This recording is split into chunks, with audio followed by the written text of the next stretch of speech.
سلامونه درنو لیدونکو، ستړي مشئ. د ځایي راپورټونو له مخې جاپاني چارواکي ښایي دغه هیواد ته د مسافرینو د ورتګ چارې اسانه او د پولي کنټرول شرایط را نرم کړي.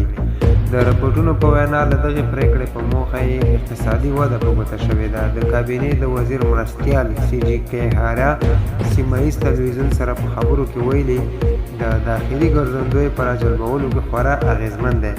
جاپاني ین د تېرو 40 کلونو په اوږدو کې 13 اونۍ د امریکایي ډالرو پر وړاندې تر ټولې ټیټې کچې ته راښکته شوی. جاپان تېرو 2 کلونو راهیسې د کرونا یا وبا د خپرېدو مخنیوي لپاره د اقداماتو په ترڅ کې دغه هیواد ته د ډېرو بهرنیو سیلانیانو پر راتګ بندیز لګولی و. تېر کال بهرني سیلانیان د 2020 توکیو اولمپیک لوبې ته هم نه و پرېښودل شوي. روانې میاشتې پیل کې دغه هیواد ته د ورغلیو سیلانیانو ورځنی شمېر له 20,000 تر 50,000 ترمنځ ښودل شوی دی. اوس پرېکړه دا شوې چې د دې شمېر باید نور هم لوړ کړي. درنو لیدونکو، کله موږ سره په چینل کې نوي یاست، مهرباني وکړئ زموږ چینل له سره سبسکرایب کړئ.